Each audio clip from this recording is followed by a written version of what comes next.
Good evening बच्चों। Good evening. मैं हूं professor Hare Ram Sinha from university of Delhi. बच्चों, आज के इस लेक्चर में मैं आप लोगों के साथ माइक्रो इकोनॉमिक्स के कंज्यूमर थ्योरी से 50 मोस्ट इंपॉर्टेंट क्वेश्चन डिस्कस करने जा रहा हूं, जो कि आपके एग्जाम के लिए बहुत बहुत ज्यादा इंपॉर्टेंट होता है। तो बच्चों, बिना देर के हुए चलते हैं स्क्रीन पे, लेकिन उसके पहले आपसे एक रिक्वेस्ट है कि यदि आप इस चैनल पे नए हैं तो चैनल को सब्सक्राइब करके बेल आइकन दबाना ना भूलें बच्चों। बेल आइकन दबाना इसलिए जरूरी है क्योंकि जैसे ही मैं कोई नया वीडियो अपलोड करता हूं, उसका नोटिफिकेशन सबसे पहले आपके पास जाता है। और हाँ बच्चों, वीडियो को लाइक एंड शेयर करना भी मत भूलना बच्चों। चलो बच्चों, अब देखते हैं आज का पहला क्वेश्चन क्या है। यहां पे देख सकते हैं आप लोग। Who is considered the main proponent of the cardinal utility theory? Cardinal उपयोगिता सिद्धांत का मुख्य प्रवर्तक कौन माना जाता है? बता सकते हैं आप लोग?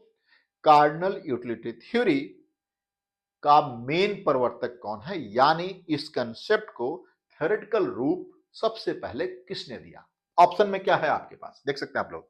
ऑप्शन में है J.R. हिक्स, ये नहीं है बच्चों, ये नहीं है।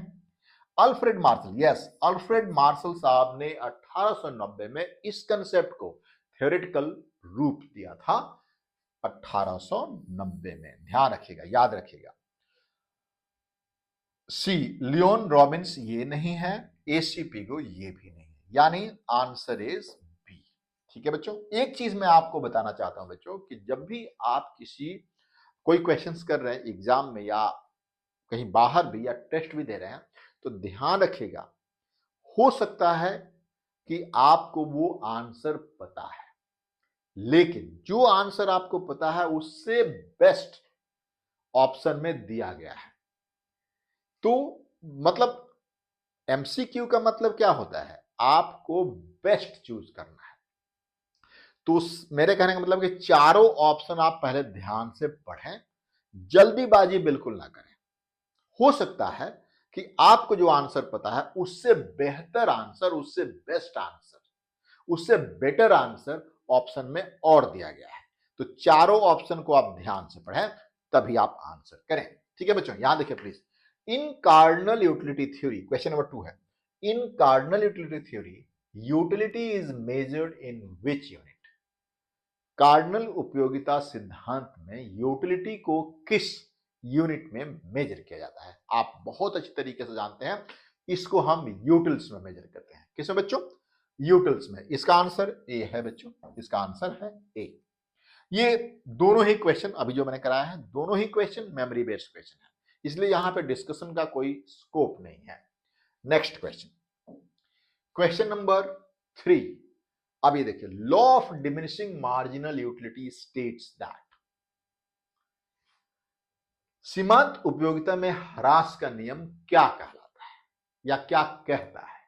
ठीक है ना बच्चों, सीमांत उपयोगिता में ह्रास का नियम क्या कहता है? तो बहुत सिंपल, आप जानते हैं कि जैसे जैसे किसी कमोडिटी का यूनिट हम ज्यादा यूज करते हैं, utility derive from additional units keeps on diminishing. यानी मान लें कि हमारे पास ये एक पेन है, 2 पेन, 3 पेन, 4 पेन, 5 पेन, जैसे हमारे पास इसकी इसकी अमाउंट बढ़ता जाएगा, इसकी कंजम्पशन बढ़ती जाएगी, इससे यूटिलिटी हमारी कम होती जाएगी, यानी मार्जिनल यूटिलिटी डिमिनिश होता है। यहां पे कौन सा ऑप्शन है? आप देखिए, पहले चारों ऑप्शन पढ़िए ध्यान से।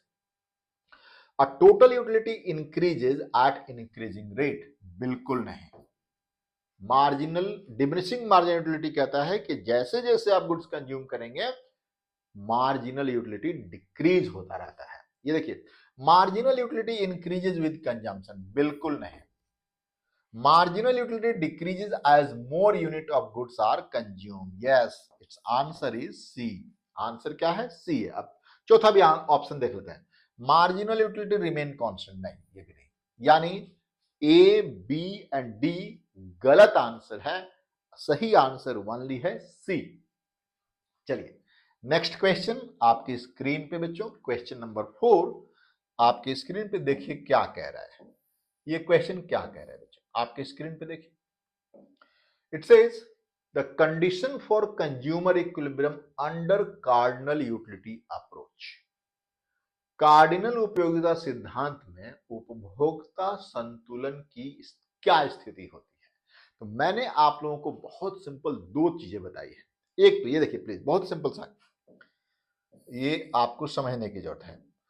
सिंगल कमोडिटी में आपको पता है, यदि एक कंज्यूमर सिंगल कमोडिटी यूज करता है, सिंगल कमोडिटी यूज करता है, तब तब उसका इक्विलिब्रियम होता है, क्या पता है आप लोगों को बच्चों? MUX is equals to PX। ठीक है, ये कंज्यूमर इक्विलिब्रियम की कंडीशन होती है यदि वो एक ही कमोडिटी यूज करता है, यानी वो उस लेवल पे इक्विलिब्रियम होगा जहां पे marginal utility from that good is equals to price के बराबर होगा। ठीक है, लेकिन यदि वो मल्टीपल कमोडिटी की बात करें, यानी जब हम एक से ज्यादा कमोडिटी यूज करते हैं, यानी हम पेन भी यूज कर रहे हैं, कैमरा भी यूज कर रहे हैं, हमारा खाना भी है, चिकन भी खाना है, फिश भी खाना है, मतलब जब बहुत सारी कमोडिटी जब हम यूज करते हैं, उस केस में यहां पे देख सकते हैं, ये देखिए MUX by PX, MUX by PX is equals to MUY by PY is equals to dot dot dot dot dot MUN by PN is equals to lambda है। अब lambda क्या है? तो lambda है मार्जिनल यूटिलिटी ऑफ मनी, जो कि constant रहता है। अब इसमें ऑप्शन क्या है? इस क्वेश्चन में क्या ऑप्शन है बच्चों जो आपके सामने, जिसको आप आंसर कर सकते हैं? That is B. ये देखिए, MUX by PX is equal to MUY by PY is equals to marginal utility of money। हमने आपको ये वाला ऑप्शन यही बताया था। पहला ऑप्शन देखिए, MUX by MUY नहीं, MUX into X into PX, MUY into Y into PY नहीं, ये भी नहीं होगा। TU is maximize, ये भी नहीं होगा। ठीक है बच्चों, तो answer is B. Is that clear? Next question, question number 5 आपकी स्क्रीन पे बच्चों आपके सामने है। देखिए क्या है question. The law of diminishing marginal utility, the law of diminishing marginal utility also known as Gossen's का first law was given by, किसने दिया था? गोसेंस का फर्स्ट लॉ या फिर law of diminishing marginal utility, जो अभी हमने डिस्कस किया था, वो फिर से अल्फ्रेड मार्शल साहब ने दिया था। और इसको आप क्या कहते हैं बच्चों, पता है आप लोगों को? इसको आप कहते हैं गोसेंस का फर्स्ट लॉ। गोसेंस का सेकंड लॉ क्या है पता है आप लोगों को? गोसेंस का सेकंड लॉ भी समझ लीजिए, वो क्या है? गोसेंस का सेकंड लॉ ये है, ये देखिए प्लीज, गोसेंस का सेकंड लॉ ये वाला, गोसेंस का सेकंड लॉ ये वाला है बच्चों, कि यदि consumer more than one commodity use करता है तो इक्विलिब्रियम की कंडीशन ये होगी, MUX by PY, MUY by PY equals to dot dot dot dot MUN by PN is equals to marginal utility of money, जो कि कांस्टेंट माना गया है कार्डिनल यूटिलिटी थ्योरी में। Is that clear? तो इसको गोसेंस का सेकंड लॉ कहते हैं। ठीक है, अब देखिए गोसेंस का थर्ड लॉ क्या है? तो गोसेंस का थर्ड लॉ होता है कि किसी भी प्रोडक्ट की वैल्यू उसकी अवेलेबिलिटी पे डिपेंड करता है। आपने पढ़ा होगा वाटर डायमंड पैराडॉक्स, मैंने पढ़ाया भी आप लोगों को। उसमें क्या है, पानी प्रचुर मात्रा में अवेलेबल है एंड उसके बिना आपका लाइफ संभव ही नहीं है, फिर भी उसकी कीमत डायमंड के कीमत से बहुत बहुत बहुत ही कम है, जबकि डायमंड के बिना हमारा लाइफ सरवाइव हो सकता है। इसका मतलब क्या है कि डायमंड की अवेलेबिलिटी बहुत ही कम है, इसलिए उसकी प्राइस बहुत ज्यादा है। On the other hand price, water की जो प्राइस है, जो पानी है, उसकी अवेलेबिलिटी प्रचुर मात्रा में है, इसलिए उसकी प्राइस कम है। ठीक है, तो तीन लॉ, गोसेंस के फर्स्ट लॉ किसको कहते हैं? Law of diminishing marginal utility. Gossen's का सेकंड लॉ क्या है? इक्वी मार्जिनल यूटिलिटी, मतलब ये वाला, ठीक है। एंड गॉसन्स का थर्ड लॉ कि किसी भी प्रोडक्ट की, किसी भी कमोडिटी की प्राइस उसकी अवेलेबिलिटी पे डिपेंड करती है, राइट बच्चों, ठीक है। नेक्स्ट क्वेश्चन देखिए प्लीज। ये हो गया, क्वेश्चन नंबर 5 भी हो गया। क्वेश्चन नंबर 6 आपके स्क्रीन पे देखिए प्लीज। क्वेश्चन नंबर 6 आपके स्क्रीन पे आप देख सकते हैं। अब यहां पे देखिए, टोटल यूटिलिटीज मैक्सिमाइज व्हेन, कुल उपयोगिता अधिकतम होती है जब मार्जिनल यूटिलिटी जीरो होता है, मार्जिनल यूटिलिटी इंक्रीजिंग होता है, मार्जिनल यूटिलिटी नेगेटिव होता है, एंड एवरेज यूटिलिटी मैक्सिमम होता है। बता सकते हैं आप लोग मार्जिनल टोटल यूटिलिटी मैक्सिमम कब होगा? जब मार्जिनल यूटिलिटी जीरो होता है। आप लोगों को याद होगा बच्चों, हमने एक डायग्राम में आप लोगों को पढ़ाया था इस तरीके से, देखिए प्लीज। हमने एक डायग्राम में आपको इस तरीके से पढ़ाया था, ये देखिए प्लीज, है ना। ये आपके पास टोटल यूटिलिटी है, यहाँ पे एक्स है और यहाँ पे यूटिलिटी है, ठीक है बच्चों, या फिर आप कह सकते हैं टोटल यूटिलिटी। ये मैक्सिमम होता है और जब ये जीरो होता है, इसको हम मार्जिनल यूटिलिटी ऑफ एक्स कहते हैं, यानी जब ये जीरो होगा तब ये मैक्सिमम होगा, ठीक है। यानी जब मार्जिनल यूटिलिटी जीरो होगा तब टोटल यूटिलिटी मैक्सिमम होता है। क्लियर है बच्चों? कहीं कोई डाउट है तो आप लोग मुझे बता सकते हैं कमेंट बॉक्स में लिख करके, ठीक है। चलिए नेक्स्ट क्वेश्चन हम देखते हैं। नेक्स्ट क्वेश्चन क्या है आपकी स्क्रीन पे? क्वेश्चन नंबर 7 आपके स्क्रीन पे बच्चों, आप देखिए प्लीज। क्वेश्चन नंबर 7 क्या है बच्चों? ये question number 7, the cardinal utility theory assume that, cardinal उपयोगिता सिद्धांत क्या मानता है? Utility is ordinal? नहीं, वो ऑर्डिनल यूटिलिटी क्या है? Utility can not be measured? नहीं, मेजर किया जा सकता है नंबर में। Utility can be measured in number, तो आंसर आपका सी हो गया बच्चों। Utility is subjective? नहीं, ये भी नहीं, ये कार्डिनल यूटिलिटी का कंसेप्ट नहीं है, एजम्पशन नहीं है। कार्डिनल यूटिलिटी का एजम्पशन यही है कि utility can be measured in number, यानी यूटिलिटी को हम नंबर में मेजर कर सकते हैं। यानी इस पेन से मुझे 5 unit, 10 unit, 50 unit, 500 unit, 5000, 5 lakh unit मिलता है। यदि मतलब कहने के बाद इससे जो भी हमें यूटिलिटी मिलती है, जो भी सेटिस्फेक्शन मिलता है, उसको हम नंबर में एक्सप्रेस कर सकते हैं। इधर क्लियर बच्चों? आगे बात करते हैं। क्वेश्चन नंबर 8 आपके स्क्रीन पे, in a cardinal utility theory consumer behaviour based on, कार्डिनल उपयोगिता सिद्धांत में उपभोक्ता का व्यवहार आधारित होता है किस पे? कंपैरिजन पे? नहीं नहीं। रैंकिंग पे? नहीं नहीं। Measurement of utility? यस, सी पे। Choice only? नहीं, इसका आंसर होगा सी, मतलब मेजरमेंट ऑफ यूटिलिटी। वो कितना यूटिलिटी किसी प्रोडक्ट से, किसी कमोडिटी से उसको मिल रही है, उसी पे उसका बिहेवियर, उसका व्यवहार डिपेंड करता है। क्लियर बच्चों? क्वेश्चन नंबर 9 आपके स्क्रीन पे है बच्चों। क्वेश्चन नंबर 9 आपके स्क्रीन पे आप देख सकते हैं। Which of the following is not assumption of cardinal utility theory? बता सकते हैं आप लोग बच्चों? नॉट एजम्पशन, ये कई बार आप लोग यहां पे कंफ्यूज हो जाते हैं और इसको आप लोग देखते नहीं एग्जाम में, नॉट। हालांकि एग्जाम पेपर में ये बहुत हाईलाइटेड होता है, इसके बावजूद भी आप लोग इसको नहीं देखते हैं, तो इसको ध्यान रखिएगा, ठीक है ना। रैशनैलिटी है, इसका एजम्पशन है बच्चों, तो ये आपका आंसर नहीं है। Constant marginal utility of money, ये भी एजम्पशन है। यूटिलिटी इज कंपेरेबल, ये भी एजम्पशन है, ये इसका एजम्पशन नहीं है। Preference are ranked, preferences rank हम ऑर्डिनल यूटिलिटी थ्योरी में करते हैं, ना कि कार्डिनल यूटिलिटी थ्योरी में, ठीक है बच्चों। यानी ये सब है, ए बी एंड सी है, डी नहीं है, जो कि यहां पे ये पूछा गया है। नेक्स्ट क्वेश्चन, क्वेश्चन नंबर 10 आपके स्क्रीन पे बच्चों, आप देख सकते हैं।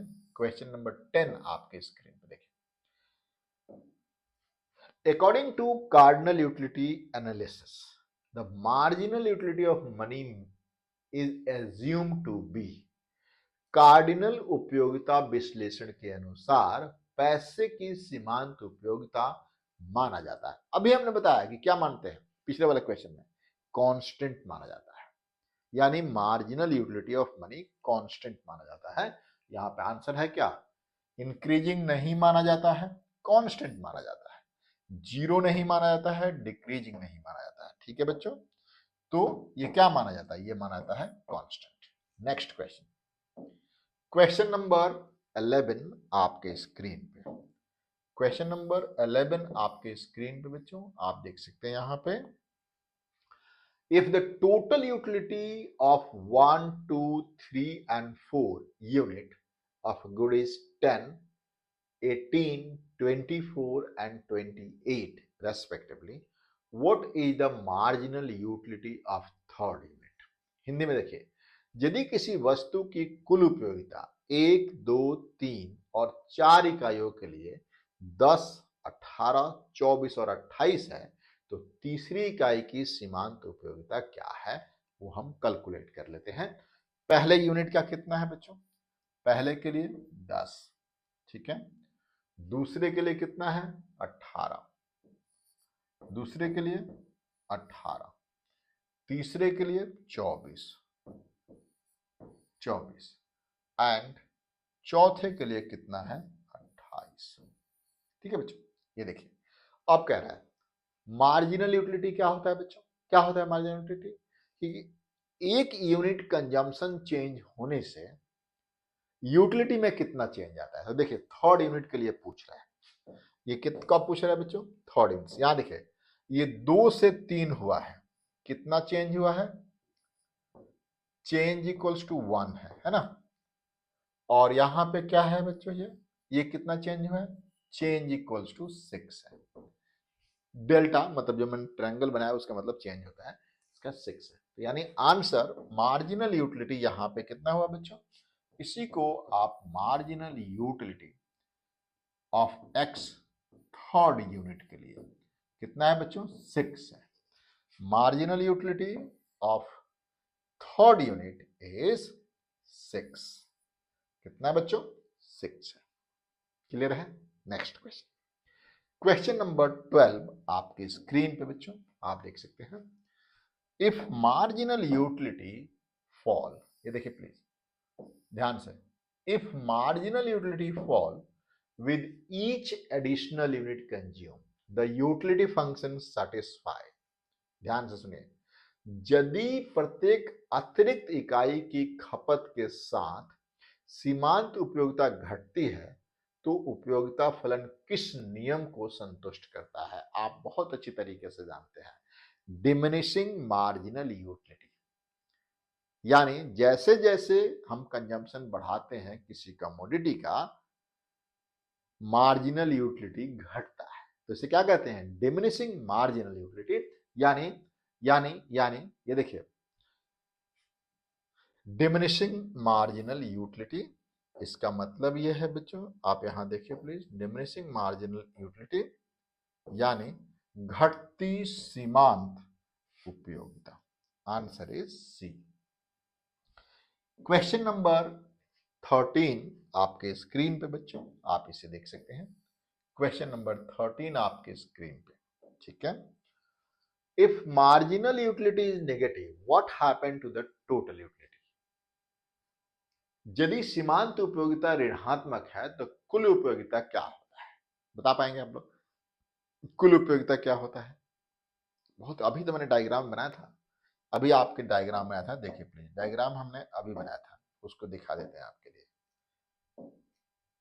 कहां गया जी, ये वाला देखिए, यदि ये वाला पोर्शन देखिए इसका, यहां ये वाला पोर्शन जो है इसके बाद ये नेगेटिव है, ये नेगेटिव है कि नहीं है, मार्जिनल यूटिलिटी नेगेटिव है, तो टोटल यूटिलिटी क्या है, डिमिनिश है, घट रहा है।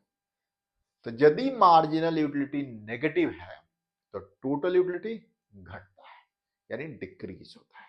ठीक है, कौन सा क्वेश्चन था वो, कौन सा क्वेश्चन था बच्चों हम जब कर रहे थे, ये वाला, क्वेश्चन, है ना। ये देखिए, marginal utility fall with each addition, ये तो हमने कर दिया था, ये क्वेश्चन था। If the marginal utility is negative, the marginal utility is negative, what happened to the total utility?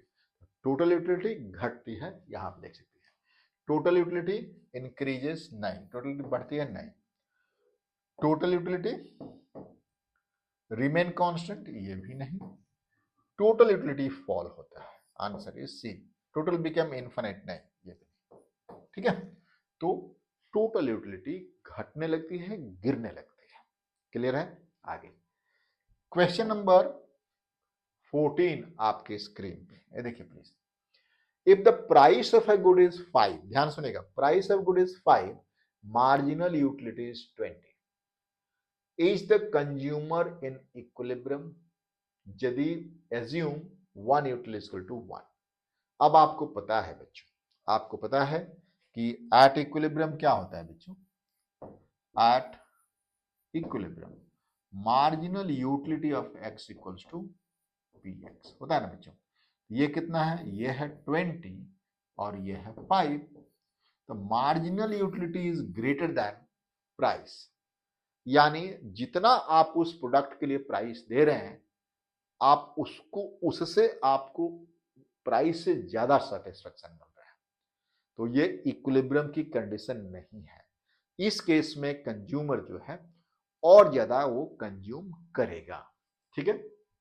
तो no, price is greater than MUX is greater than this, so यहां पे आप यहां पे देख सकते हैं कि कंज्यूमर, इसको मैं थोड़ा सा डायग्राम से भी आपको समझा देता हूं कि आप आगे कंफ्यूज ना हो। ये देखिए प्लीज, यहां पे आपके पास क्या होता है बच्चों, X की कमोडिटी होती है और यहां पे आपके पास MUX होता है एंड PX होता है, ठीक है। ये क्या है बच्चों, ये है आपका मार्जिनल यूटिलिटी ऑफ X और ये है आपका क्या, प्राइस ऑफ X, ठीक है। यहां पे आपका जो यूटिलिटी है वो यहां पे है, ये देखिए यहां पे है ना, यूटिलिटी यहां पे है और प्राइस यहां पे है, तो यानी इक्विलिब्रियम यहां होना चाहिए, यहां नहीं है, इसलिए कंज्यूमर क्या करेगा, और ज्यादा वो कमोडिटी कंज्यूम करेगा, यानी consumption of x increase, consumption of x will increase until marginal utility of good and price of x बराबर ना हो जाए, ठीक है ना। चलिए नेक्स्ट क्वेश्चन, क्वेश्चन नंबर 15 आपके स्क्रीन पे बच्चों, क्वेश्चन नंबर 15 आपके स्क्रीन पे आप देख सकते हैं। For a consumer to be in equilibrium the ratio mu by p should be equal to, ध्यान से देखिए क्या क्वेश्चन है, बहुत ही सिंपल, कह रहा है कि किसी उपभोक्ता के संतुलन की स्थिति के लिए mu by p यानी मार्जिनल यूटिलिटी ऑफ प्राइस का रेशियो यानी अनुपात क्या होना चाहिए। बहुत सिंपल सा है, देखिए एट इक्विलिब्रियम क्या है बच्चों, at equilibrium MUX is equals to PX होता है, राइट। यदि आप इसको इस तरीके से लिखें MUX बाई PX का मतलब 1 होना चाहिए बच्चों, होना चाहिए ना, होना चाहिए नहीं होना चाहिए, MUX by PX equal to 1, यानी रेशियो इसका 1 होना चाहिए, यानी रेशियो इसका 1 होना चाहिए बच्चों, यानी इसका रेशियो जो है 1 होना चाहिए। तो क्या आंसर होगा बच्चों, ग्रेटर देन 1 नहीं, इक्वल टू 1 यानी 1 के बराबर होना चाहिए, यस आंसर इज दिस, 0 के बराबर नहीं, इक्वल फॉर ऑल गुड ये भी नहीं, ठीक है। तो आंसर इसका क्या होगा, answer is B, answer is B. Question number 16 आपके स्क्रीन पे, question number 16, a consumer consume two goods X and Y at equilibrium MUX by PX is equals to MUY by PY. If MUX is 40, PX is 4, MUY is 30, what should be the price of Y? बहुत simple सा case है, एक उपभोक्ता दो वस्तुएं X और y का उपभोग करता है। संतुलन पर MUX by PX equals to MUY by PY होता है। अभी हमने बताया आपको, ये देखिए at equilibrium MUX by PX is equals to MUY by PY। ठीक है, यहां पे दिया, ये इक्विलिब्रियम की कंडीशन है।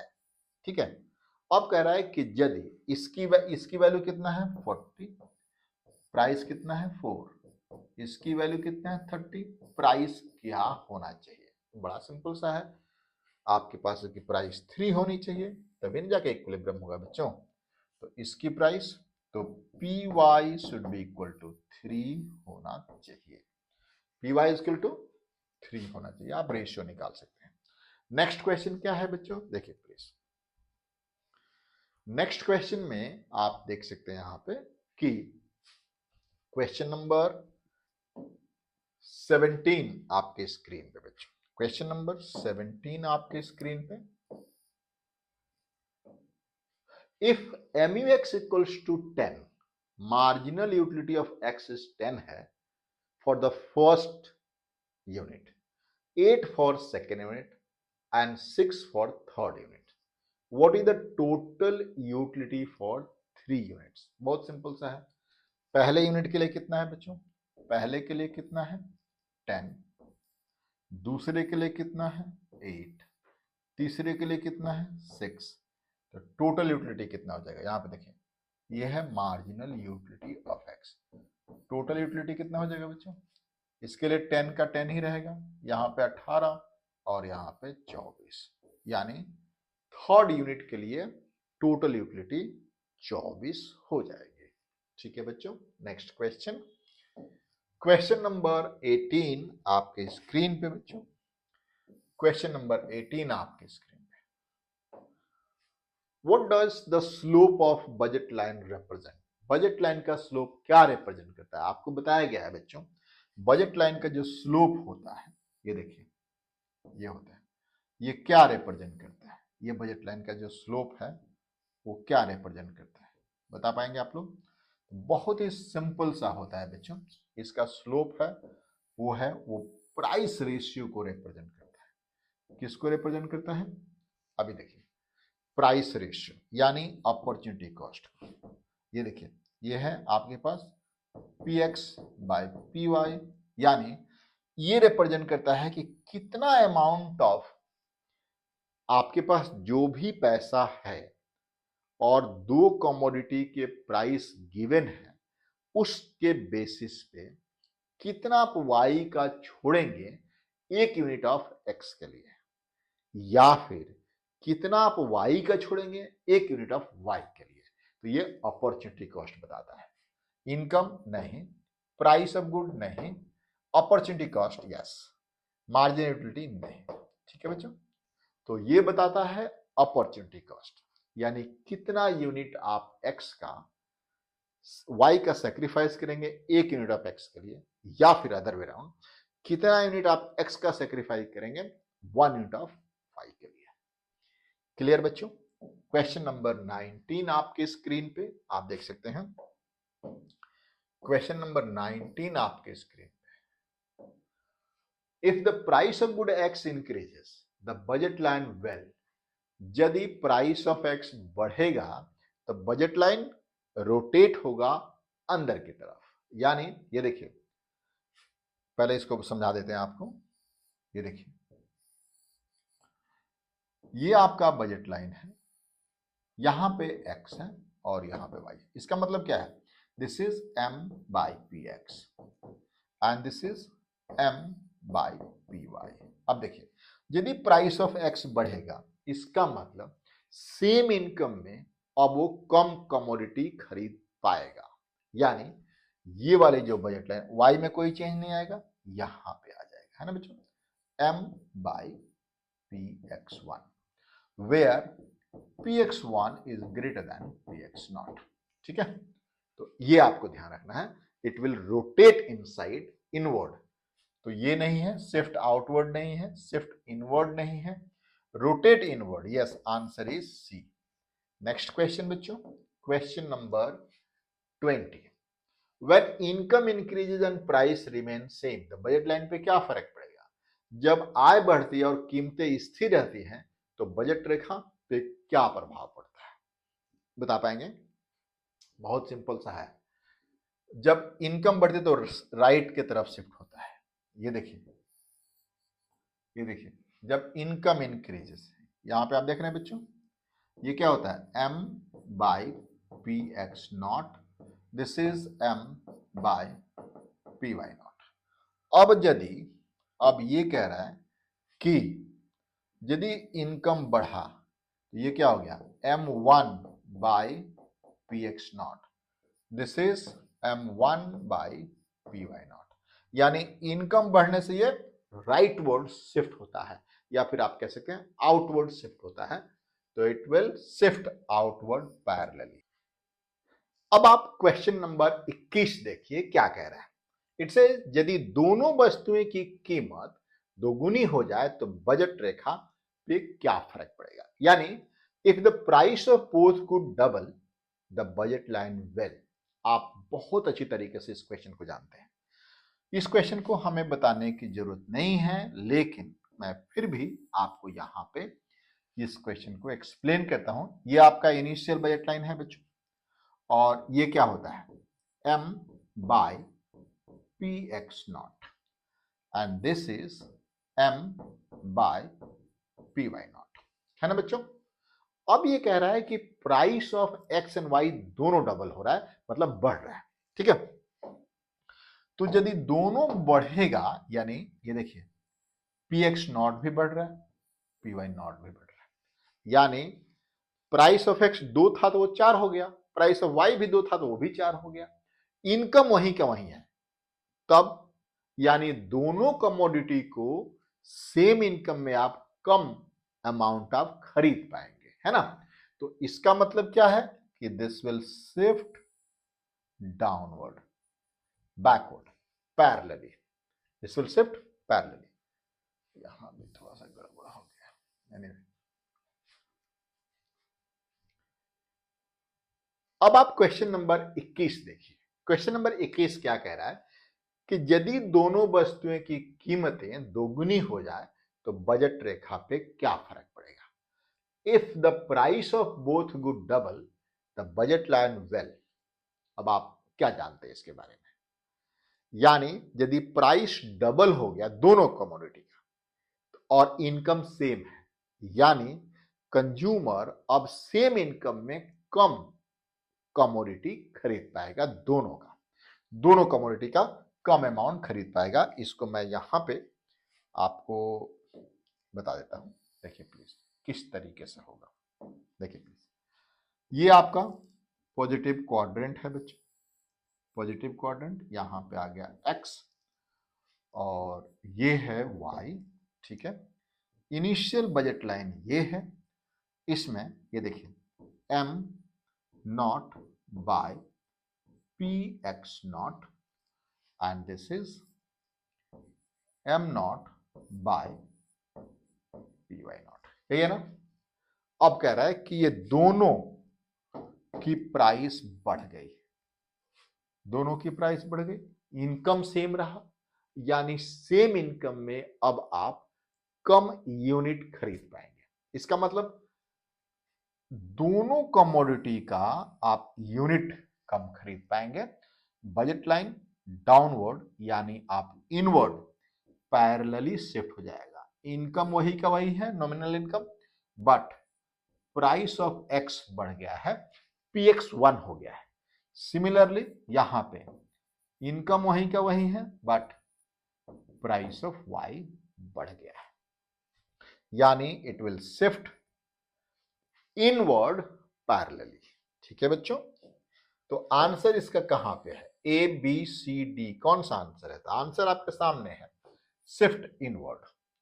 रिमेन अनचेंज नहीं रहेगा, शिफ्ट आउटवर्ड नहीं होगा, बिकम स्टीपर नहीं होगा। आंसर आपके सामने यहां पे दिया भी है। इज दैट क्लियर बच्चों?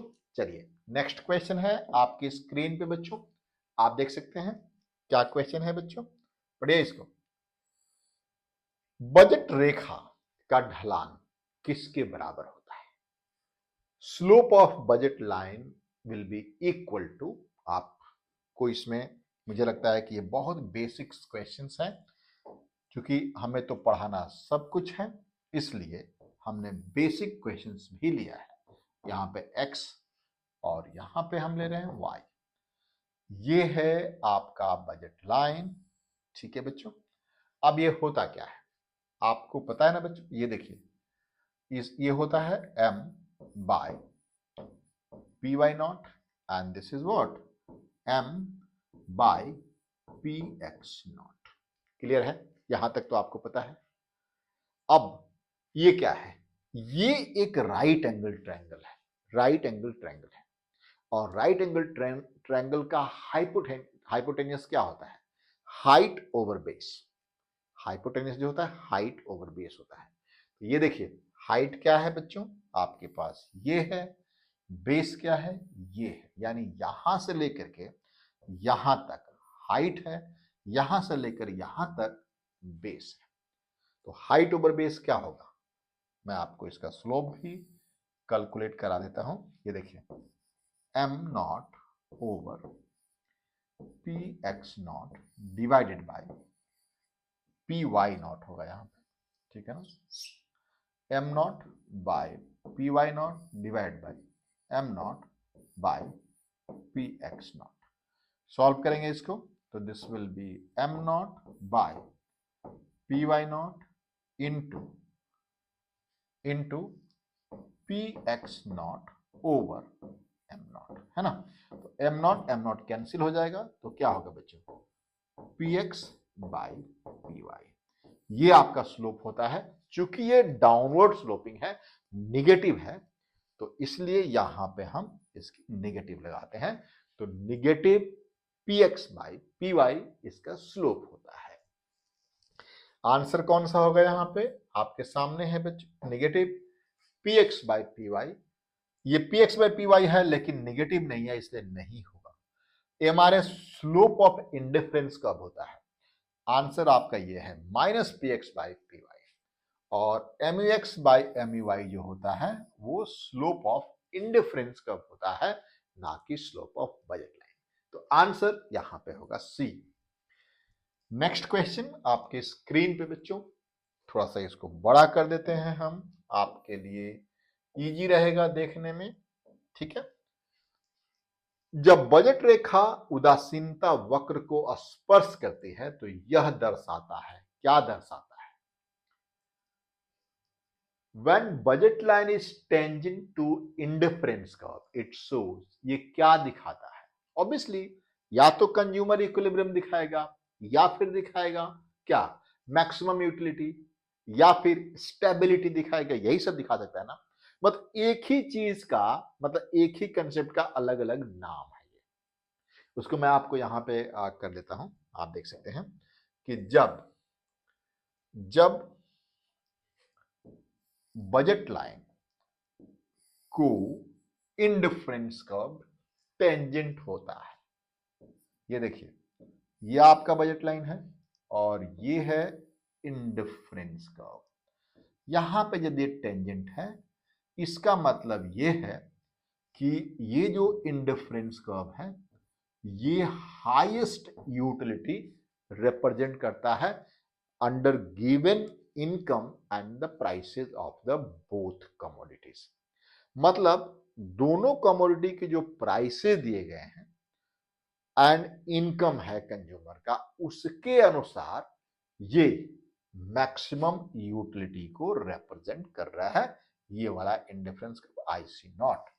तो आंसर आपके सामने है, मैक्सिमम यूटिलिटी को रिप्रेजेंट करता है, मिनिमम यूटिलिटी को नहीं, इक्वल प्राइस को नहीं, इक्वल इनकम को नहीं।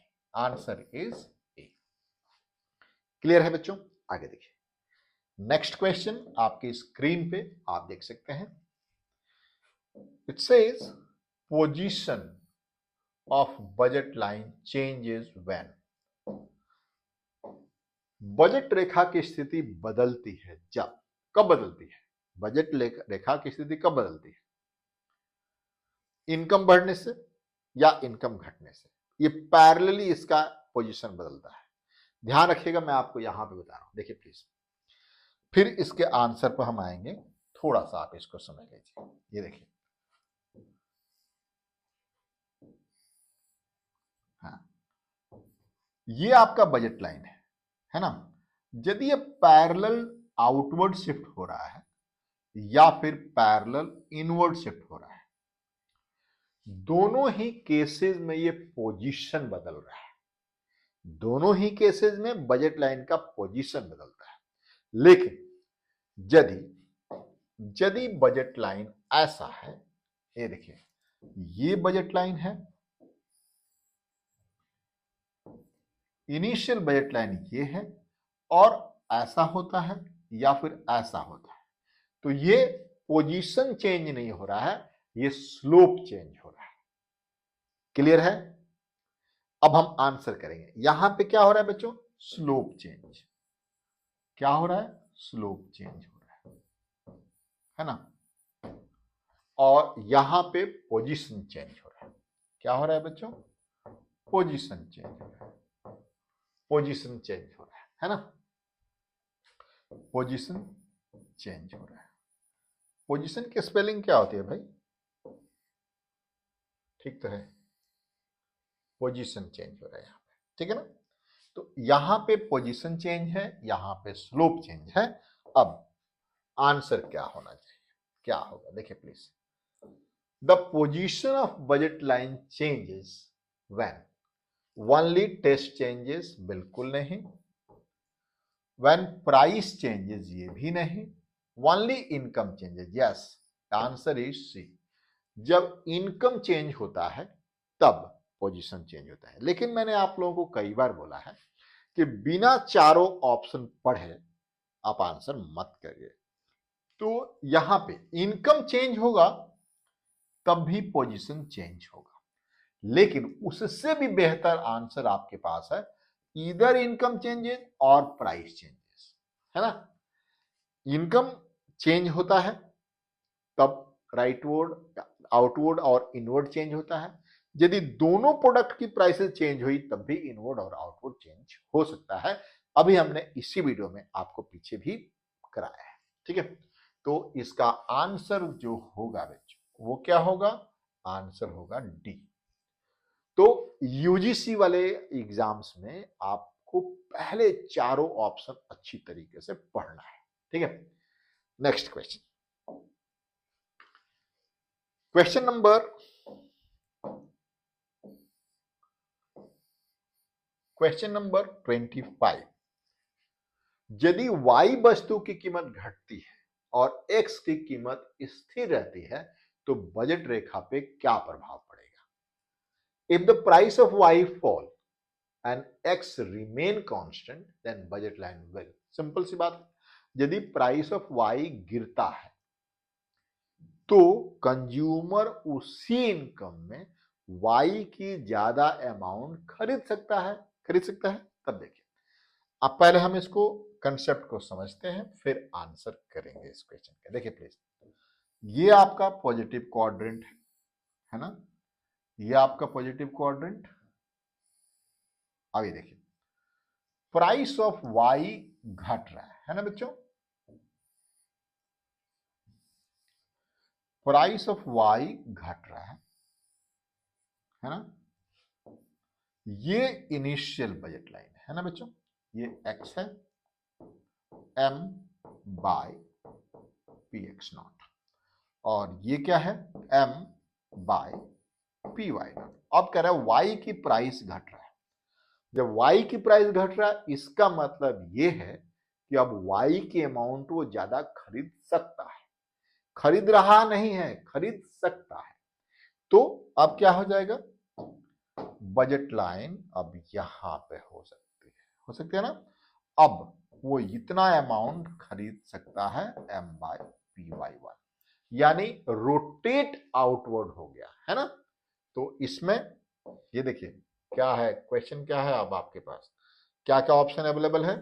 आपके पास ऑप्शन अवेलेबल है, ये देखिए, rotate outward along X axis नहीं होगा, ये नहीं है।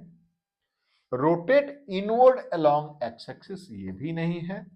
Rotate outward along the Y axis. Answer ये हो गया, लेकिन बिना इसके पढ़े नहीं है, शिफ्ट इनवर्ड नहीं, ये भी नहीं है। तो आंसर इसका हो गया सी, ये रोटेट हो गया outward along the Y axis, ये रोटेट हो गया है ना बच्चों। चलिए नेक्स्ट क्वेश्चन आपके स्क्रीन पे, क्वेश्चन नंबर 26। थोड़ा इसको बड़ा करते हैं हम आपके लिए। क्वेश्चन नंबर 26 आपके स्क्रीन पे।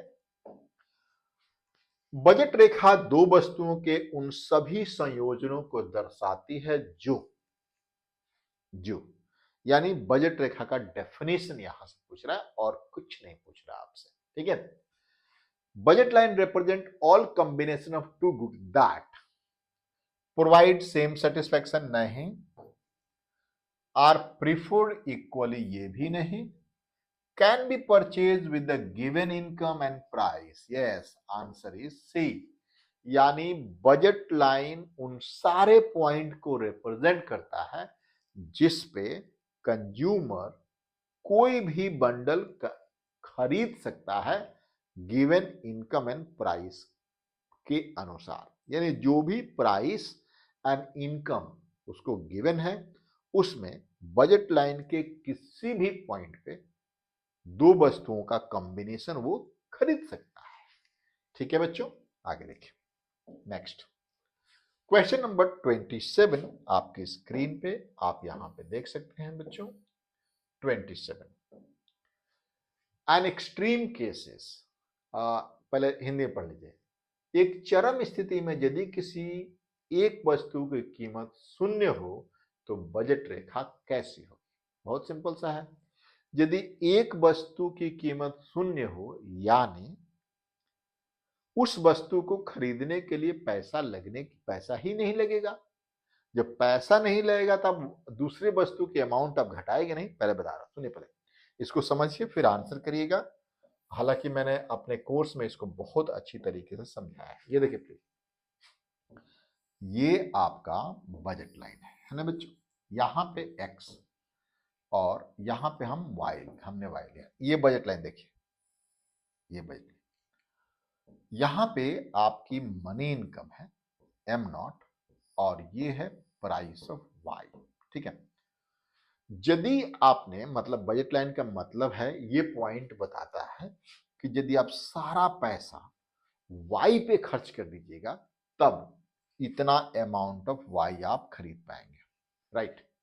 और यदि एक यूनिट आपको x का खरीदना है तो y के अमाउंट घटाना पड़ेगा। y के अमाउंट यहां पे क्या है y0, ये y1, y के अमाउंट घटाना पड़ेगा। एक और यूनिट यदि x का खरीदना है तो फिर से y की अमाउंट आपको घटाना पड़ेगा, है ना। यानी x को खरीदने में पैसा लग रहा है तभी ना आप y के घटा रहे हैं जी। x को खरीदने में पैसा लग रहा है, लेकिन यदि पैसा ही नहीं लगे तब क्या होगा। x को बढ़ाने के लिए आपको पैसा ही नहीं लगे तब क्या होगा। तब उस केस में इस तरह का एक डायग्राम बनेगा। ये देखिए, उस केस में फिर इस तरह का एक डायग्राम बनेगा जब आपको x को खरीदने के लिए पैसा नहीं लगेगा। आपने सारा का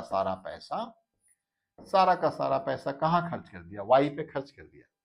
और x को आपको खरीदना है तो पैसे की जरूरत ही नहीं है, तो ये आपका बजट लाइन बनता है। ये आपका बजट लाइन है। आपको पैसा मतलब x पे पैसा लगाने की जरूरत ही नहीं है। चाहे आप इतना खरीदें x की अमाउंट, चाहे आप इतना खरीदें x की अमाउंट, कुछ भी अमाउंट ऑफ x का खरीदें, आपको y की घटाने की जरूरत ही नहीं है। इसलिए ये हॉरिजॉन्टल लाइन बन जाता है। और यहां पे मैं आपको डायग्राम क्वेश्चन देख लीजिए कौन सा आंसर हो गया। डाउनवर्ड स्लोपिंग स्ट्रेट लाइन नहीं, ढलान वाली सीधी रेखा नहीं। वर्टिकल लाइन हो सकता है, हॉरिजॉन्टल लाइन भी हो सकता है, पॉजिटिव स्लोप नहीं हो सकता है। ये देखिए, अब हमने कहा कि वर्टिकल लाइन कैसे हो सकता है, हॉरिजॉन्टल लाइन कैसे हो सकता है। ये देखिए, यदि ये देखिए प्लीज यहां पे ध्यान से, यदि x की प्राइस 0 है, इफ px इक्वल्स टू 0, तब ये वाला केस है ना। और यदि P X equals to greater than 0 है तब ये होगा। बजट लाइन ऐसा हो सकता है, ये देखिए ऐसा, कि आपको y की अमाउंट घटाने बढ़ाने के लिए x की घटाने की जरूरत नहीं है। यह है budget line if P Y equals to 0, तब है ये। तो दोनों ही केसेस आपको समझने पड़ेंगे, किस केस में वर्टिकल होगा और किस केस में हॉरिजॉन्टल होगा।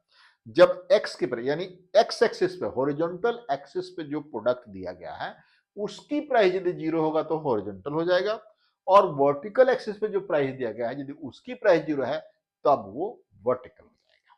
क्लियर है? आगे बात करिए। क्वेश्चन नंबर 28 आपके स्क्रीन पे है, आप इसको देख सकते हैं बहुत अच्छी तरीके से। क्वेश्चन पढ़िए। यदि संपूर्ण आय केवल एक वस्तु पे खर्च की जाए तो बजट रेखा किस अक्ष को छुएगी? If the entire income is spent on only one good, the budget line will intersect. अब देखिए यहां पे ऑप्शन जो है y एक्सिस को भी टच कर सकता है और x एक्सिस को भी टच कर सकता है। ठीक है, अब डिपेंड करता है कि सारा पैसा आप किस पे खर्च कर रहे हैं। यदि सारा का सारा पैसा आपने x पे खर्च किया तो वो x एक्सिस को टच करेगा, और यदि सारा का सारा पैसा y पे खर्च किया आपने तो y एक्सिस को टच करेगा। अभी हमने आपको ये बताया भी था। ये देखिए प्लीज, ये देखिए, ये आपका पॉजिटिव कंस्ट्रेंट है बच्चों। यदि आपने सारा का सारा पैसा m बाई पी एक्स इस पे खर्च कर दिया, यानी x पे खर्च कर दिया, तब बजट लाइन इसको इंटरसेक्ट करेगा, है ना। यदि सारा का सारा पैसा आपने x पे खर्च कर दिया और यदि सारा का सारा पैसा आपने y पे खर्च कर दिया तब ये y एक्सिस को इंटरसेक्ट करेगा, है ना। समझ में आया बच्चों? तो ये आपका कंडीशन पे डिपेंड कर, यहां पे इंफॉर्मेशन पूरी नहीं है। यहां पे आप जो देख रहे हैं इंफॉर्मेशन पूरी नहीं है। यदि x पे सारा का सारा पैसा खर्च करता है तो x एक्सिस को इंटरसेक्ट करेगा, और यदि y पे खर्च करता है तो y एक्सिस को इंटरसेक्ट करेगा। क्लियर है? चलिए नेक्स्ट क्वेश्चन। क्वेश्चन नंबर 29 आपके स्क्रीन पे।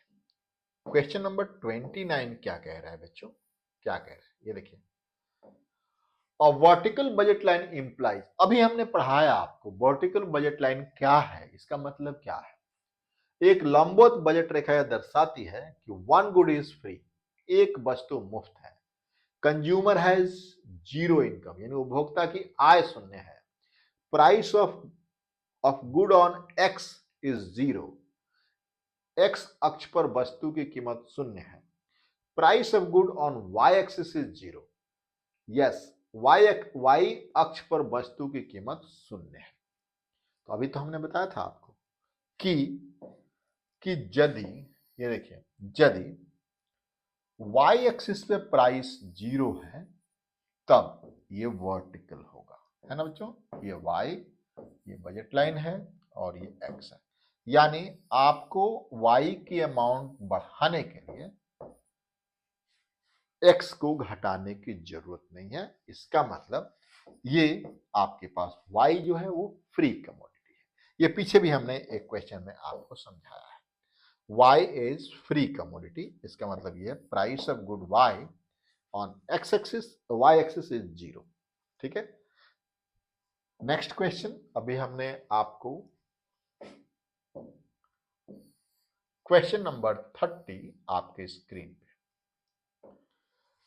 If a consumer spend all income on good Y, ये तो अभी हमने कराया था, and none on good X, where will the consumption bundle lies. अभी हमने कराया था ये कि किस एक्सिस को वो इंटरसेक्ट करेगा। यहां पे कह रहा है कि बंडल कहां लाई करेगा। बहुत सिंपल सा है, यदि सारा का सारा पैसा वाई पे खर्च करता है, ये देखिए सारा का सारा पैसा, यदि उपभोक्ता अपनी संपूर्ण आय वाई पे खर्च करती है तो एक्स पर कुछ नहीं तो उपभोक्ता का बंडल, अभी हमने बताया था सिर्फ उपभोक्ता का बंडल इस पॉइंट पे होगा, यानी सारा का सारा पैसा MYPY नॉट, ये वाला पॉइंट है ना, ये वाला पॉइंट, सारा का सारा पैसा वाई एक्सिस पे, बंडल कहां होगा, वाई एक्सिस पे होगा, यानी ऑन एक्स एक्सिस नहीं, ऑन द वाई एक्सिस। ठीक है, क्वेश्चन नंबर 31 आपके स्क्रीन पे, क्वेश्चन नंबर 31 आपके स्क्रीन पे देखिए। What does an indifference curve represent? उदासीनता वक्र क्या दर्शाता है? अभी तक हम बजट लाइन के क्वेश्चन कर रहे थे, अब इंडिफरेंस कर्व के क्वेश्चन कर रहे हैं। तो आपको पता है कि इंडिफरेंस कर्व क्या बताता है, उसके हर पॉइंट पे यूटिलिटी सेम रहती है, यानी संतोष का स्तर बराबर रहता है ना। तो देखिए प्लीज यहां पे, what does N indifference curve represent, एक उदासीनता वक्र क्या दर्शाता है, तो उपभोक्ता बस बजट कंस्ट्रेंट को नहीं, equal level of satisfaction, yes, इसको दर्शाता है।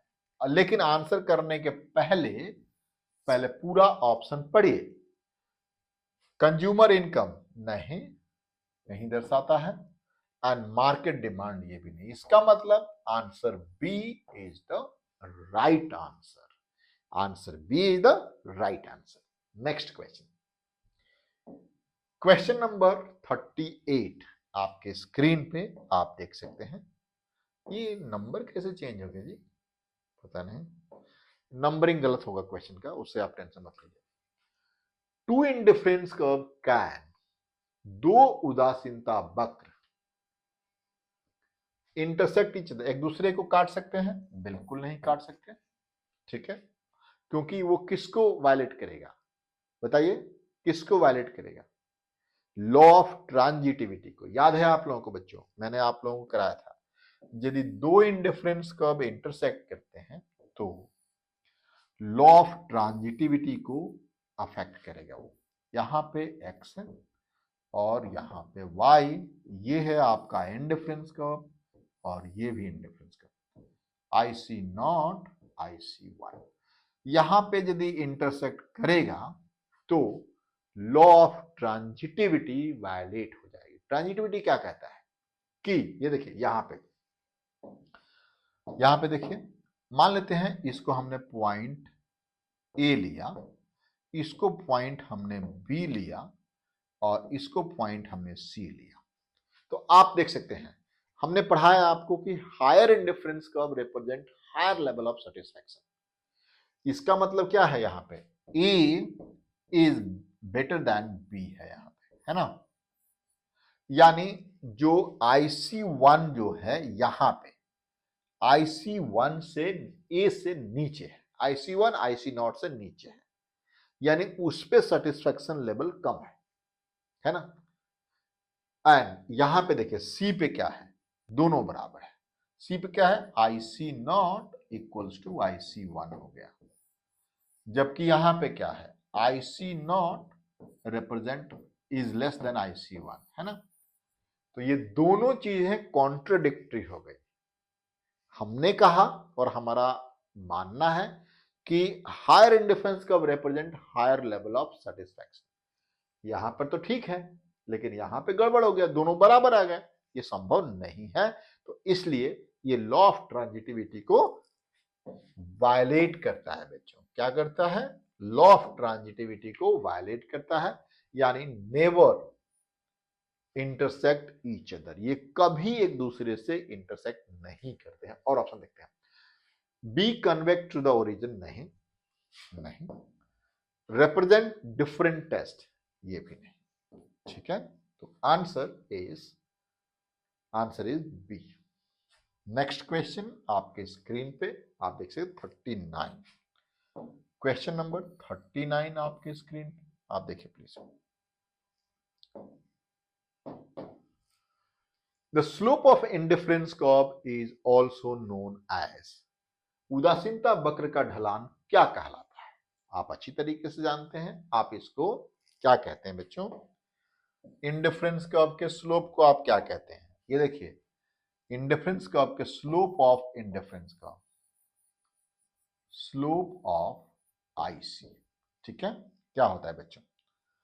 मार्जिनल रेट ऑफ सब्स्टिट्यूशन इसको कहते हैं, एक्स एंड वाई। और आप इसको ये भी कह सकते हैं mu x by mu y, यानी रेशियो ऑफ मार्जिनल यूटिलिटी भी कहते हैं इसको, ठीक है बच्चों। MRS भी कहते हैं, रेशियो ऑफ मार्जिनल यूटिलिटी भी कहा जाता है। क्लियर है? यानी मार्जिनल रेट ऑफ सब्स्टिट्यूशन इसके स्लोप को कहा जाता है। और इसका मतलब क्या है बच्चों? यहां पे देखिए ऑप्शन में क्या क्या है। ऑप्शन में है कुछ कि नहीं है? ये देखिए है, ऑप्शन में है बजट लाइन नहीं, स्लोप इंडिफरेंस कर्व का स्लोप बजट लाइन थोड़ी होगा, यूटिलिटी रेशियो नहीं, marginal rate of substitution yes, answer is C, price ratio नहीं, ये भी नहीं, ठीक है। तो इसका आंसर 39 के क्वेश्चन MRS होता है, marginal rate of substitution. Question number 40, question number 40 आपके स्क्रीन पे आप देख सकते हैं। डिमिनिशिंग MRS इंप्लाइज, घटती हुई MRS का अर्थ क्या है? आप बहुत अच्छी तरीके से जानते हैं, मैंने आपको पढ़ा है, पहले इसको समझाऊंगा फिर आंसर सिखाऊंगा आपको। ये देखिए डिमिनिशिंग MRS का मतलब है कि indifference curve convex to its origin हो जाएगा। क्या होगा बच्चों? Convex to its origin. यहां आप देखिए फर्स्ट यूनिट के लिए, सेकेंड यूनिट के लिए, थर्ड यूनिट के लिए देख रहे हैं आप लोग, रेट घटता जा रहा है। पहले यूनिट एक्स यूनिट के लिए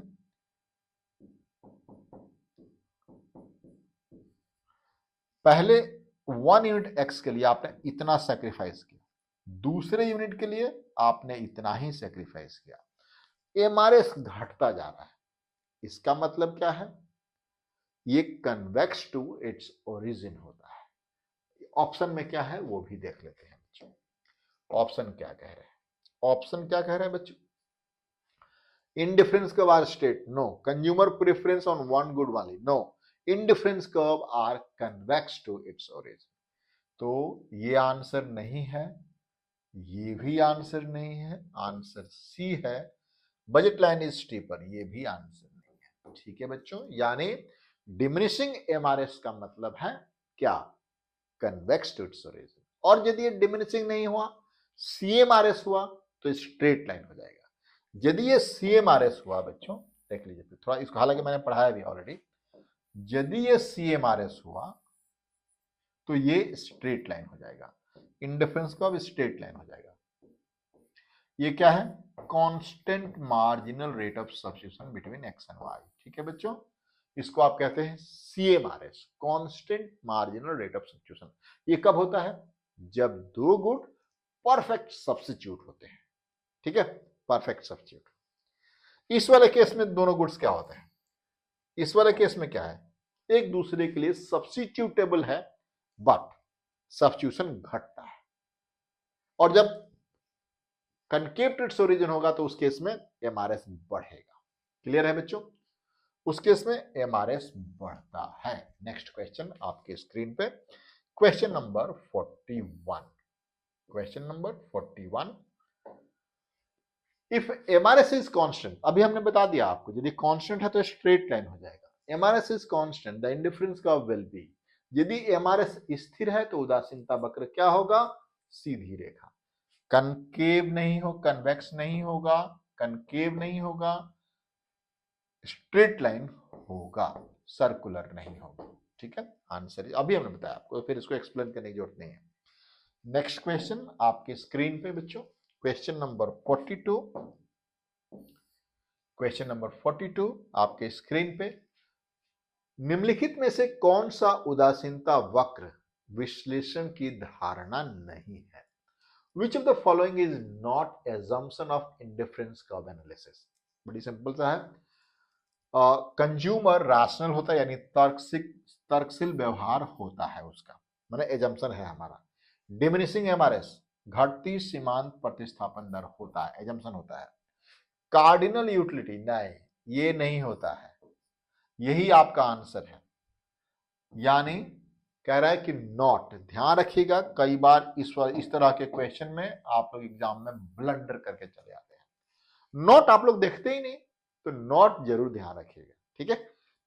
तो इंडिफरेंस कब में कार्डिनल यूटिलिटी नहीं होती है, बल्कि इंडिफरेंस कब अप्रोच में ऑर्डिनल यूटिलिटी को हम एज्यूम करते हैं। यानी यूटिलिटी को हम रैंक कर सकते हैं। हम कह सकते हैं कि हमारे पास इस वाले पेन से वो वाला पेन बेहतर है ऑर्डिनल में। आप ये नहीं कह सकते हैं कि इससे में 50 मिल रहा है, उससे में 70 मिल रहा है, ऐसा नहीं कह सकते, ठीक है। चलिए, तो इसमें कार्डिनल यूटिलिटी वाला एजम्पशन नहीं है हमारे पास, ठीक है बच्चों। नेक्स्ट क्वेश्चन आपके स्क्रीन, क्वेश्चन है the point where budget line is tangent to indifference का, वह बिंदु जहां बजट लाइन, बजट रेखा उदासीनता वक्र को स्पर्श करती है। अभी हमने बताया था, वहां पे हमने बताया था कि यूटिलिटी मैक्सिमम होता है। यहां पर ऑप्शन आपके पास क्या है, मैक्सिमम व्यय नहीं, मैक्सिमम यूटिलिटी, मिनिमम यूटिलिटी नहीं, कंज्यूमर इक्विलिब्रियम, यस ये कंज्यूमर इक्विलिब्रियम को रिप्रेजेंट कर, जीरो सेटिस्फेक्शन नहीं। यानी अभी हमने आपको थोड़ी देर पहले ये वाला, इस वाले डायग्राम को हमने रिप्रेजेंट किया था आपको कि ये जो पॉइंट होता है, ये वाला जो पॉइंट होता है, ये मैक्सिमम यूटिलिटी बताता है। ऑप्शन का फेर है बच्चों यहां पे, इसका मतलब है कि ये कंज्यूमर इक्विलिब्रियम को दर्शाता है। मैंने पिछले वाले डायग्राम में भी यही बताया था, ये कंज्यूमर इक्विलिब्रियम को रिप्रेजेंट करता है, ठीक है बच्चों। नेक्स्ट क्वेश्चन, क्वेश्चन नंबर 44, उदासीनता वक्र अक्षों को कब स्पर्श करता है, जब indifference curve touches the axis. हालांकि हमने आप लोगों को पढ़ाया कि इंडिफरेंस कर्व कभी इंडिफरेंस कर्व को, सॉरी, एक्सिस को टच नहीं करता है। इसका मतलब क्या है, क्यों नहीं टच करता है, यहां ऑप्शन देख लेते हैं। एमआरएस शून्य है, नहीं, इसके वजह से नहीं। One good is perfect substitute, नहीं। One good is not consume at all, हाँ क्या है यार, indifference curve touches axis. Indifference curve कब टच करता है एक्सिस को, उसका मतलब क्या होता है, एक्सिस को टच करने के बाद बच्चों, ये क्वेश्चन मैं आपको दूसरे क्लास में आपको बता दूंगा, या फिर आप मुझे चाहें तो कमेंट करके पूछ सकते हैं। अभी मुझे ये इसको थोड़ा सोचना पड़ेगा, थोड़ा अजीब क्वेश्चन है, ठीक है। नेक्स्ट क्वेश्चन, क्वेश्चन नंबर 45 आपके स्क्रीन पे, क्वेश्चन नंबर 45 आपके स्क्रीन पे बच्चों देखिए please. If utility function is u equals to xy, what is the MRS of x for y? यदि उपयोगिता फलन u equal to X Y है, तो y के लिए x का सीमांत प्रतिस्थापन दर क्या होगा, आप जानते हैं बच्चों। ये देखिए u equals to X Y है, तो हमारा MRS क्या होता है, MRS क्या होता है बच्चों, marginal rate of substitution between x and y होता है, MUX बाई MUY।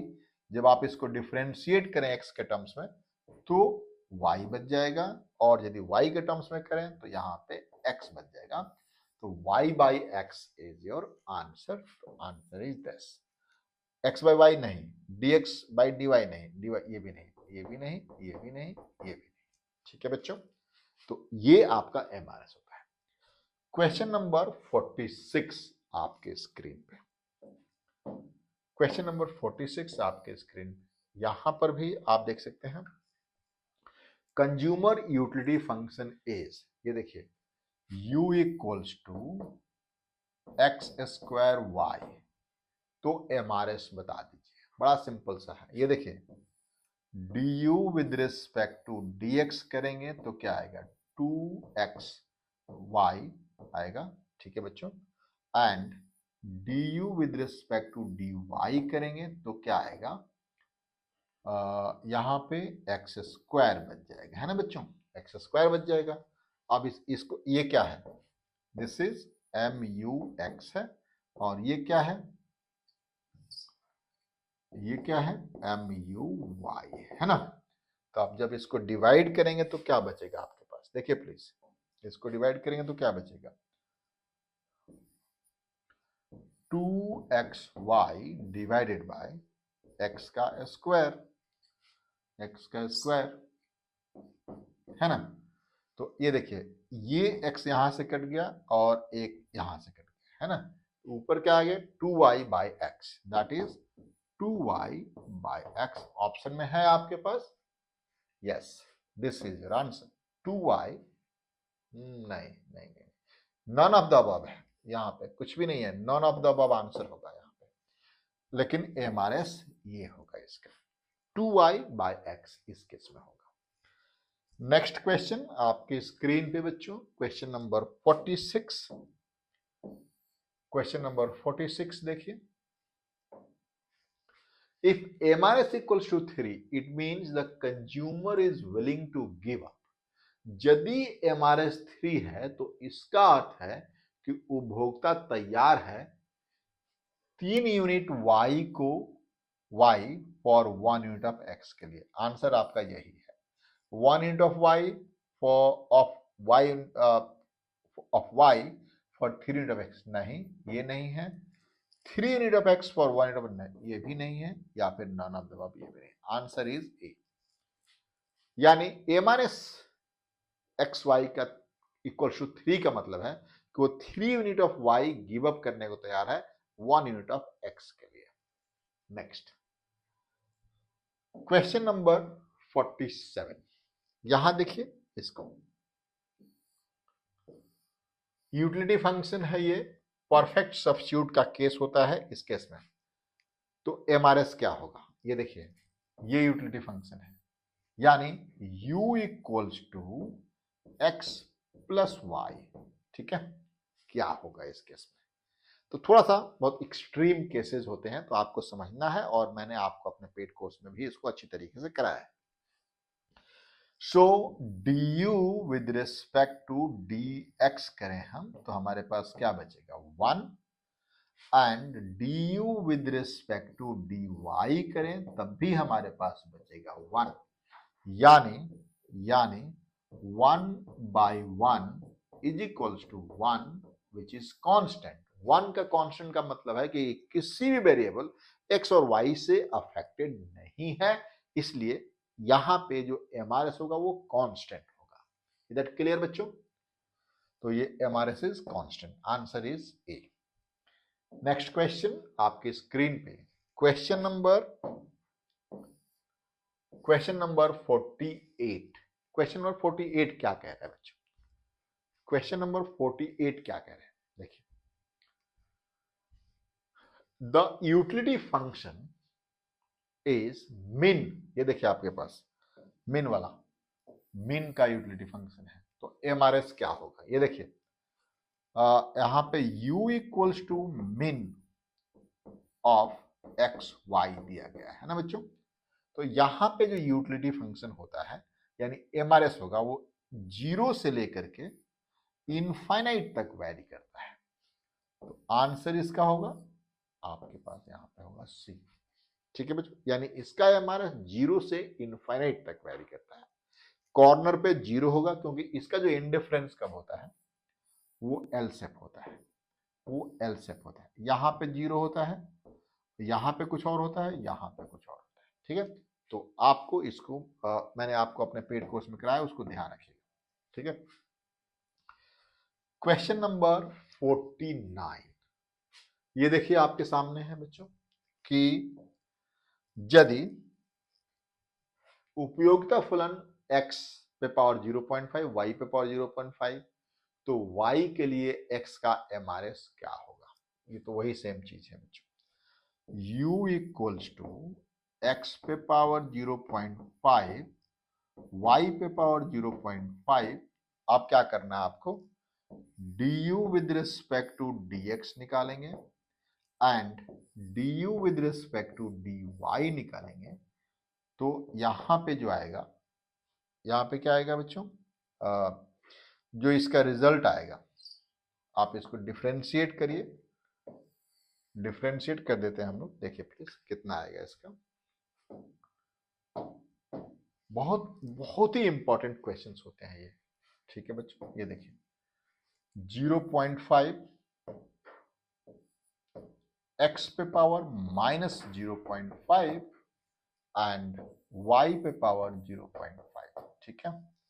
यहां पर देखिए 0.5 y पे पावर -0.5 एंड x पे पावर 0.5। अब इसको डिवाइड कर दीजिए, ठीक है बच्चों। तो ये देखिए इसको डिवाइड करेंगे तो ये 0.5 ये 0.5 कट गया, और ये y पे पावर -0.5 है तो ये ऊपर जाएगा तो पॉजिटिव हो जाएगा, और यहाँ पे देखिए x पे पावर -0.5 है तो ये नीचे आ जाएगा। दैट इज x पे पावर 0.5 y पे पावर 0.5 y पे पावर 0.5 इंटू y पे पावर 0.5 डिवाइड बाय x पे पावर 0.5 एंड द x पे पावर 0.5 यानी y बाई x। क्योंकि यदि बेस सेम है तो पावर ऐड हो जाते हैं, y 0.5 एंड वे भी 0.5, तो 0.5 ऐड होकर के 1 हो गया, y है ही ऊपर, नीचे भी सेम होगा तो y बाई x। इसका आंसर क्या होगा बच्चों? ये देखिए आंसर क्या होगा इसका, y by x। B is your answer. Question number 50 आपके स्क्रीन पे देखिए प्लीज। क्वेश्चन नंबर 50 क्या है? If MUX is 20, MUY is 5, MRS कितना होगा? तो बड़ा सिंपल सा है, ये देखिए MRS इज इक्वल्स टू क्या होता है, MUX बाई MUY, है ना। That is 20 by 5 to 4, MRS यहां पे आ गया 4, ठीक है। तो answer is B. Next question क्या है बच्चों, आपके स्क्रीन पे देखिए। यदि उपभोक्ता संतुलन Px by Py equal to MRS XY पर होता है तो Px 10 Py 5, तो MRS क्या होनी चाहिए? तो बड़ा सिंपल सा है यार, ये तो MRS वही होना चाहिए, MRS XY is equals to Px by Py, है ना, यही है ना। MRS XY is equals to Px कितना है 10, Py कितना है 5, 10 बाई 5 दैट इज 2, तो MRS यहां पे 2 होना चाहिए, ठीक है। Question number 52, if MRS is increasing the indifference curve is, अभी आपको बताया था थोड़ी देर पहले, कनकेव टू इट्स ओरिजिन। यदि MRS बढ़ रहा है तो इंडिफरेंस कर्व ऐसा होगा, यानी ये कनकेव टू इट्स ओरिजिन होगा, ठीक है।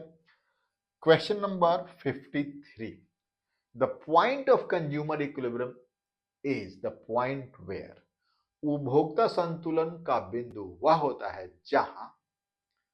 जहां टोटल यूटिलिटी डिक्रीज होती है, नहीं, marginal utility equal to price ratio होता है। यहां पे marginal equal to price ratio, ये ऑप्शन गलत है बच्चों। यहां पे MRS XY is equals to PX by PY होता है, यानी MRS is equal to price ratio होता है, ना कि कुछ और होता है। तो बच्चों आज के इस क्लास में इतना ही। नेक्स्ट क्लास में हम लेकर के आ रहे हैं कौन सा, कॉस्ट एंड प्रोडक्शन के क्वेश्चन। थैंक यू बच्चों, thank you for watching this video.